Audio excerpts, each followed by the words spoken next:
Hello, everybody, and welcome to this CW broadcast, special broadcast aimed at giving some more information to our members in Fleet on the ongoing dispute, the ongoing ballot, and just why it is so important that people vote yes and they get behind the union. We know our Fleet members have been fantastic, both in the previous disputes, the 80 days action, and the previous ballots as well. And we know the vast majority of you would have probably cast your vote by now. But if you haven't, this is a session for you. So welcome to our national officer, Carl Maden. Carl, how are you doing? Hi, Chris. Hi, everyone.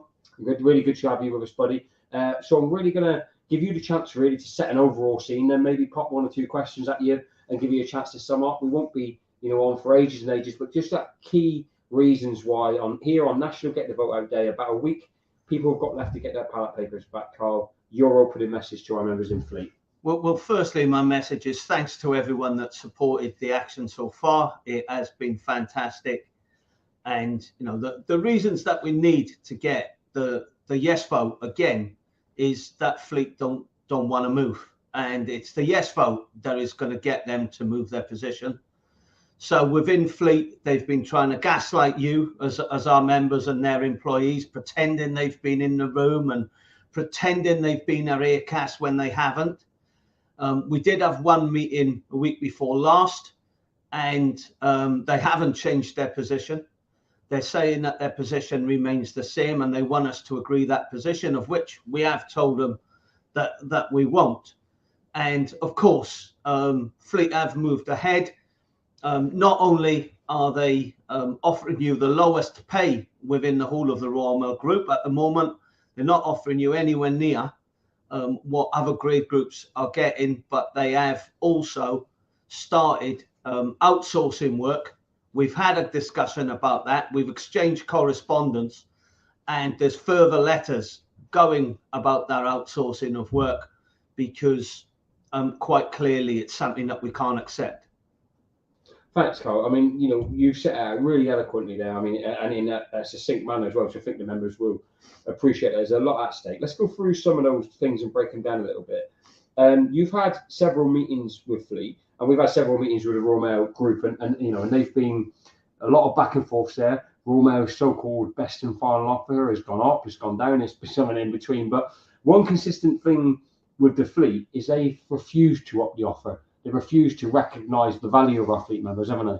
Yeah, they have. Obviously, the 2% was imposed for everyone, and all they're offering Fleet is 3% on top of that, which they've already trying to con people with on these new terms and conditions that they want to implement.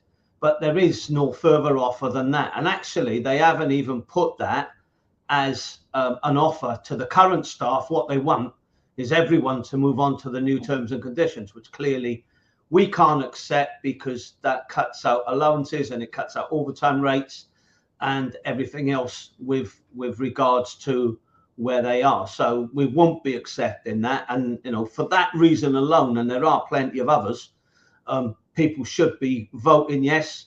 If people are considering, well, I'm not too sure where to go, that on its own is enough. If you want a future in Fleet, you have to get your vote out and you have to vote yes. Thanks, Carl. Spot on. I want to move on to outsourcing if I can. Something we've been talking about for a long time, saying, when they remove the legal protections, this is what we're going to do. Royal Mail saying, no, we don't want to do that.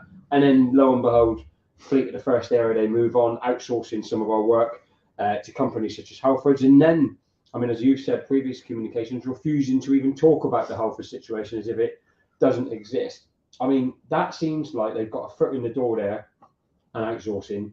Just how big a threat is that, not just, to people's overtime and shift payments, but potentially to the whole future of Fleet if we don't get a grip of it in this dispute? Well, I think it's massive for Fleet, but it's also, leaves the other grades vulnerable, Chris, to be honest. It's they've started with outsourcing to Halfords. We've even questioned whether Halfords employ proper mechanics, to which we've had no response. We've asked a lot of questions about the outsourcing, and the business are refusing to disclose any of that information to us. And we're obviously pushing forward and pressing that and looking at what options are available to us on the outsourcing. But what is quite clear is what they want to do is, I believe that what they will do is they'll strip out overtime from the offices while they're outsourcing this work, so that people who want extra money will ask to go on to the new terms and conditions. And that would be a mistake. It would be a massive mistake. I want to talk about the new terms and conditions. So I want to talk about the fact that, as we're seeing right across the Royal Mail Group, Fleet have moved to reduce terms and conditions for new entrants. And sometimes people can go, well, I'm all right, it doesn't really affect me. But the risk is that obviously, we don't want a two-tier workforce, but that keeps growing and growing and growing, and ultimately our current members will be in the minority one day, and then there's a potential that their pay will be pushed down. New entrants terms and conditions is an issue for everybody, isn't it? It is an issue for everybody, and it's not just for new terms, Chris, because in Fleet they've proposed these terms for the current people working here as well. And what they currently want is you're working 5 hours extra a week, whereas currently that would be paid at an overtime rate. They want to force people into them hours. They want to cut the overtime multipliers that we enjoy in Fleet to not even just the weekday rate, but lower in the weekday rate. They want to cut allowances and just pay for an attendance, forcing to 24/7. So you have no say over your current rotas as you do now. The manager in your unit will decide for you. Thanks, mate. I want to give you a chance, really. I think you've gone through there. If I'm a Fleet member, thinking this through logically now, you spent out about the pay, you spent out about the risk to them in terms of the outsourcing, you spent out the disrespect that they've had from senior management, and also how the future of their jobs on the line. I can't imagine any Fleet member who's undecided listening to you now, Carl, hasn't made their mind up. But just to give you a minute or so, really, to give a final message to them. Yeah, look, if you want a future within Fleet, Royal Mail will tell you that you're not affected within this dispute, and we know they were out there saying that. We've proven now, and their actions have proven, that they are coming fast and furious after Fleet. The only way that we're going to protect our terms and conditions and your future is by you voting yes. Get your vote in, vote yes, send a message back to Fleet, get Fleet in the room. Let's get Fleet in the room and have the proper negotiations. All they want to do is send the odd letter here and there. They're not even in the room. We want them in the room and go through these issues. We're sure that we can point out to them and prove to them that Fleet's worth within the Royal Mail Group is their current terms and conditions and better.